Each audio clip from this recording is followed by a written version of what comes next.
নমস্কার, আমি অনির্বাণ। আমাদের চ্যানেল আপনাদের সকলকে স্বাগত।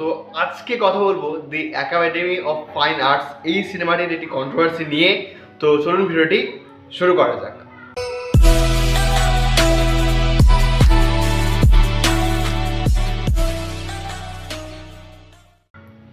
তো আপনারা সকলে জানেন যে আগামী 14ই নভেম্বর রিলিজ হওয়ার কথা ছিল বহু প্রতীক্ষিত the Academy of Fine Arts এই সিনেমাটি।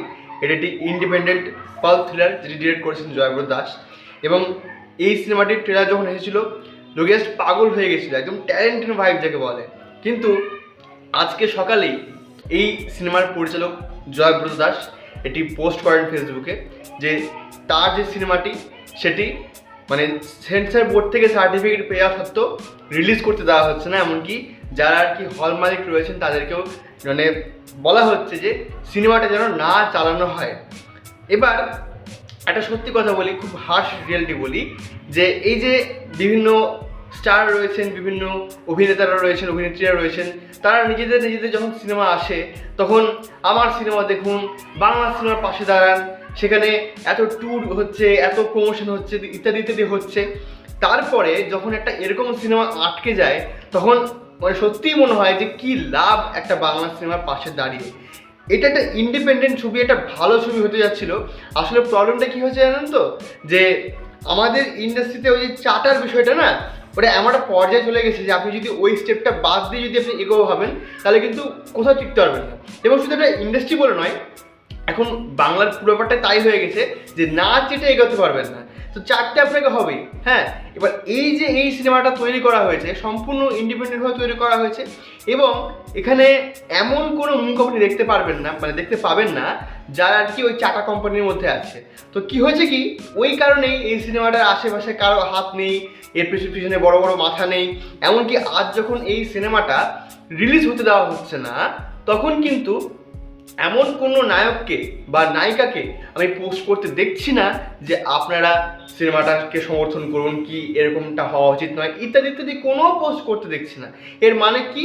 এর মানে ক্লিয়ার যে আমার জিনিসটা আমি গুছিয়ে নেব, আমার জিনিসটা আমি বুঝে নেব, বাকি যে যা করুক আমার কোনো দায় আসে না।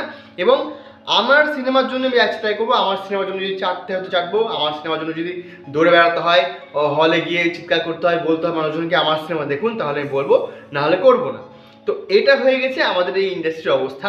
এবং যেটা মানে সব থেকে বেশি খারাপ লাগছে যে জয়ব্রত দাস, তিনি আর কি পড়াশোনা করেছেন অনেক, এবং তিনি 4 বছর ধরে এই সিনেমাটা বানিয়েছেন। 4 বছর একটা সিনেমার পিছনে, একটা ইন্ডিপেন্ডেন্ট থ্রিলার বানানোর জন্য 4টে বছর তিনি লাগিয়েছেন। এবং তারপরে আজ যখন তার সিনেমাকে আটকে দেওয়া হচ্ছে, হল রিলিজ থেকে আটকে দেওয়া হচ্ছে, সেখানে প্রশ্ন ওঠে যে অ্যাকচুয়ালি কি এইখানে এই ইন্ডাস্ট্রিতে মানুষগুলো কেউ আছে, নাকি পুরো ইন্ডাস্ট্রিটা এখন রাজনীতি হয়ে গেছে। মানে আমি অবাক হয়ে যাচ্ছি যে আমরা এই যে বলি যে বাংলায় ভালো কাজ হয় না, ভালো কাজ হয় না, ভালো কাজ হয় না, বাট ভালো কাজ যখন আসছে তখন আটকে দেওয়া হচ্ছে। এটা সম্পূর্ণটাই কি একটা একটা শুধু কি একটা চক্রান্ত, নাকি এর পেছনে আরও কিছু রয়েছে, আমি তো বুঝে উঠতে পারছি না। এবং এত এত আর কি প্রমোশন হয়, আপনি দেখবেন বড় বড় সিনেমাগুলো যেগুলো আসছে, আমি সব কিছু নাম নিতে পারছি না, তার পিছনে যে যত এফোর্ট দেওয়া হয় তার প্রমোশনের পিছনে, সে বাজে সিনেমা হোক, বাজে সিনেমা হোক, তাকে যেরকমভাবে সাপোর্ট করা হয়, কি খারাপ সিনেমা যেরকমভাবে চলে যাচ্ছে, তারপরে এখন এরকম সিনেমা একটা জায়গা নেওয়ার চেষ্টা করছে, একটা ইন্ডিপেন্ডেন্ট কাজ হওয়ার চেষ্টা চলছে।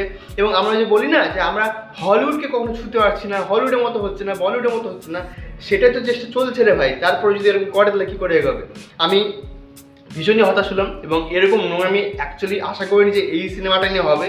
কিন্তু মিস্টার জয়ব্রত দাস, আমি আপনার সাথে আছি। আমরা যারা আর কি সিনেমা পছন্দ করি তারাও আপনার সাথে আছে। আপনার সিনেমাটা ডেফিনেটলি মানে আজ না হোক কাল রিলিজ হবে, এবং আমি চাই না যে এই সিনেমাটা ওটিটিতে আসুক, সবার আগে এটা হলে রিলিজ হোক, মানুষ দেখুক সিনেমাটা, এটা আমি চাই। এমনকি যেটা আমি মানে কিছু কিছু ক্রিয়েটারের সাজেশনে শুনলাম যে এটাকে একদম পাড়ায় পাড়ায় চালানো হোক, পাড়ায় পাড়ায় লোকে দেখুক, পাড়ায় পাড়ায় টিকিট কেটে একদম সেই আগে যেমন বায়োস্কোপ চালানো হতো সেরকম করে দেখুক, লোকে দেখবে।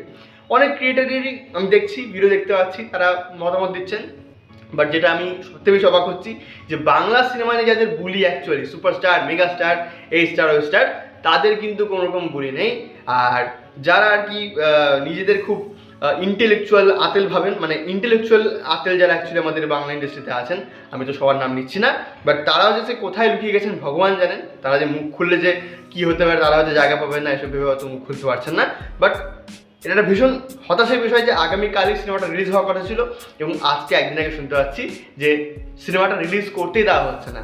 তো এখন পর্যন্ত এখন সন্ধে বাজে 5টা বাজে, সোয়া 5টা বাজে, এই সময় আমি রেকর্ড করছি ভিডিওটা।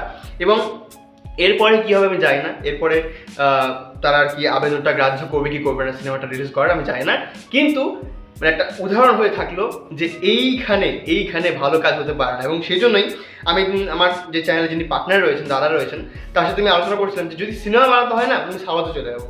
আমাদের Kannada industry, Tamil industry, Telugu industry তারা বেশ ভালো, সেখানে বড় বড় স্টার্টআপ কত ছোটো ছোটো সিনেমাকে প্রমোট করতে আসছে। আর এখানে প্রমোট তো দূর, সিনেমাটা বন্ধ হয়ে আছে, তাও তার পেছনে কেউ নেই। তো এই ছিল আজকে ভিডিওটি ভালো লাগলে লাইক করুন, কমেন্ট করুন, শেয়ার করুন, আমাদের চ্যানেলটি অবশ্যই সাবস্ক্রাইব করুন। ধন্যবাদ।